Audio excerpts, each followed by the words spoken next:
तो आज हम भगवत गीता के 7वें अध्याय पर बात कर रहे हैं, ज्ञान विज्ञान योग।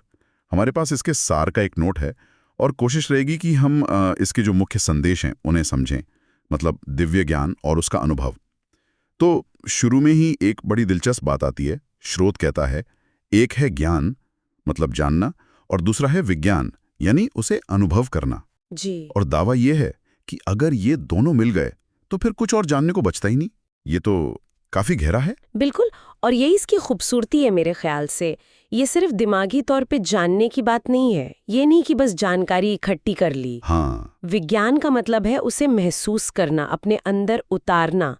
जैसे किसी ने फल के बारे में पढ़ा और किसी ने चखा, वो फर्क है। अच्छा, अनुभव वाला ज्ञान और ईश्वर की मौजूदगी जैसे बताई गई है वो भी बहुत काव्यात्मक है।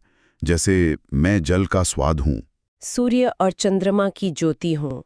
वेदों में ओमकार हूँ, ये सुनने में तो बड़ा अच्छा लगता है, पर इसका मतलब क्या ये है कि ईश्वर हर चीज के एसेंस में है, मतलब उसके सार में? हाँ बिल्कुल, ये सिर्फ कविता नहीं है, ये दर्शन है।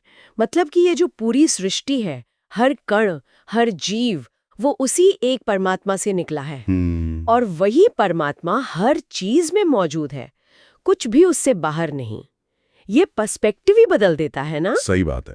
फिर भक्तों के प्रकार बताए हैं, 4 तरह के लोग। आर्त, जो दुखी हैं। जी। अर्थार्थी, जिन्हें कुछ सांसारिक चीज चाहिए। जिज्ञासु, जो जानना चाहते हैं। और ज्ञानी। हाँ, और ज्ञानी को सर्वश्रेष्ठ कहा है। हाँ, वही मैं पूछने वाला था, ज्ञानी को सबसे ऊंचा क्यों माना गया? क्या दुख में भगवान को याद करना मतलब कम है? नहीं, कम या ज्यादा का सवाल नहीं है ये रिश्ते की क्वालिटी की बात है। अच्छा। आर्त, अर्थार्थी, जिज्ञासु, वो किसी जरूरत, किसी दुख या जानने की इच्छा से जुड़े हैं। पर जो ज्ञानी है वो ईश्वर को समझकर प्रेम से जुड़ता है। उसे कुछ चाहिए इसलिए नहीं, बल्कि वो ईश्वर को ही अपना सब कुछ, अपना परम प्रिय मानता है। उसका कनेक्शन मतलब अनकंडीशनल है। ओके, ये समझ आया। जरूरत से परे का रिश्ता। फिर ये माया का कॉन्सेप्ट आता है। श्रोत कहता है कि इसी वजह से लोग ईश्वर को पहचान नहीं पाते। हाँ, माया मतलब एक तरह का भ्रम या पर्दा कह लीजिए। पर्दा, जैसे हम दुनिया की चीजों में, रिश्तों में इतने खो जाते हैं कि उनके पीछे जो स्थायी सत्य है, जो ईश्वर है, उसे देख ही नहीं पाते। बिल्कुल। और श्रोत कहता है कि इस पर्दे को हटाने के लिए सिर्फ अपनी बुद्धि या कोशिश काफी नहीं, तो फिर ईश्वर की शरण लेनी पड़ती है। समर्पण, भक्ति। समर्पण, ये शब्द भी बड़ा है।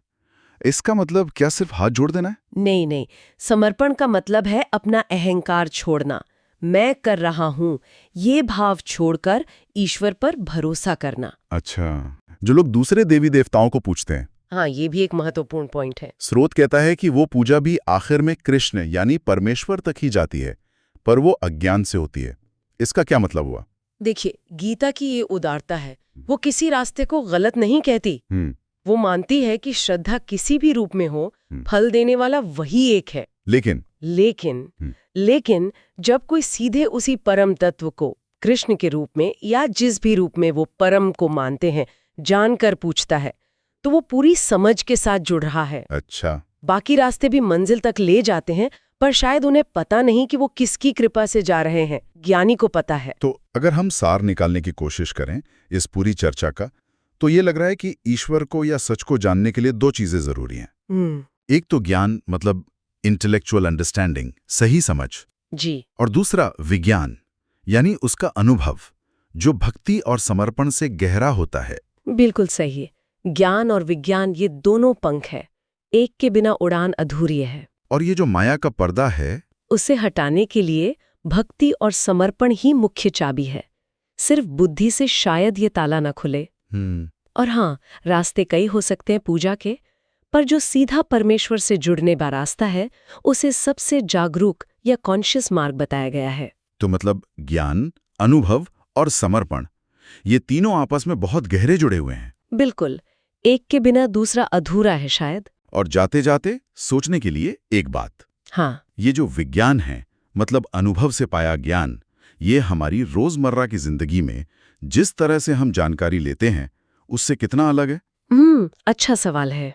क्या हम वाकई अनुभव वाले ज्ञान को उतनी